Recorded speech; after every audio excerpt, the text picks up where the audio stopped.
unang-unang ma-encounter mo pag ikaw ay OFW, syempre yung lungkot. I need somebody who can love me at my worst. No, I'm not perfect, but I hope you see my worth. 'Cause it's only you, nobody knew I put you first. Hi guys, hi everyone. Kasama ko ngayon si Ate Joliet. Yes, from Ilocos Tour. Ilocos Tour. So, Yeah.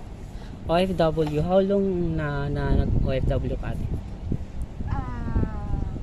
Dito sa Qatar? Dito ba sa Qatar? Hindi lang sa Qatar. Since 2015. Since 2015, so 5 years. Since 2015? No, it's not 5 years.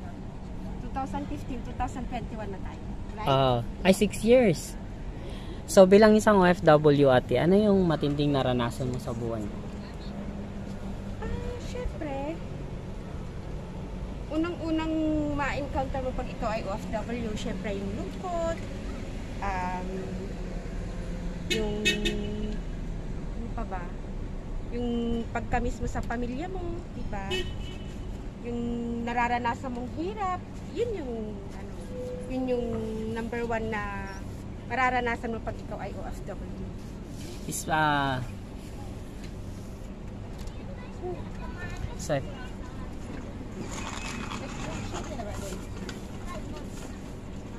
so may customer si ate guys.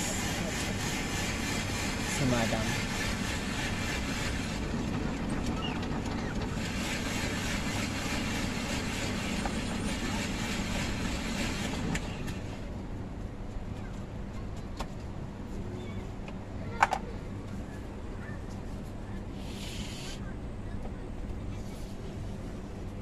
Mensahe mo ate sa mga gustong maging OFW.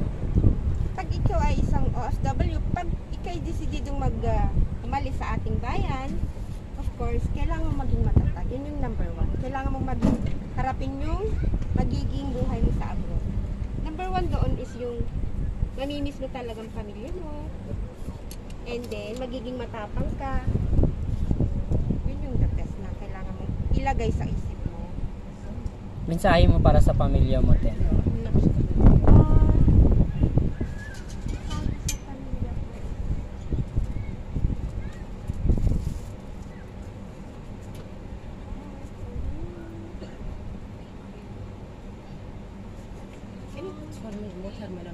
Yes,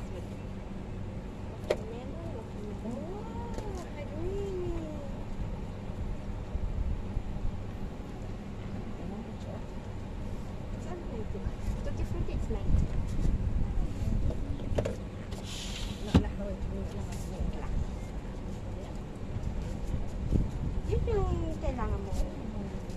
Mensahe mo sa pamilya mo, te.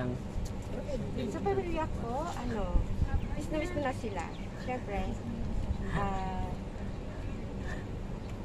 wait lang. Baka maiyak ko siya. Maiyakin mo. Hindi naman.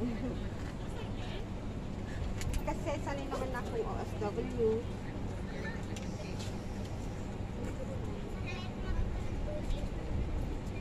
Inside, sa pamilya ko. Ilan, sa kanya daw.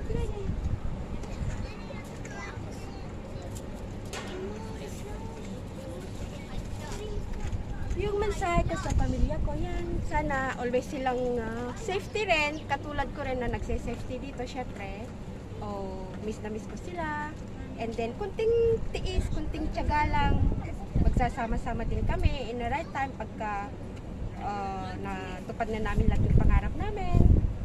So, kunting tiis lang. Dahil, syempre, kahit pa paano, kailangan din ng mga anak ko ng ina. Pero hindi ko nagagampanan yon. So, yun lang. Kailangan lang maging, ano bang tawag dito? Kailangan lang maging matatag din sila. Nawala ako sa tabi nila. Diba? Kasi, para din naman sa kanila yung ginagawa. Diba? So, last question, te. Who is your president? Of course, BBM ako. Yes. Thank you. Te, take picture tayo. Yeah, sure. Yung tanggal lang yung mask para makita ka naman ng pamilya mo.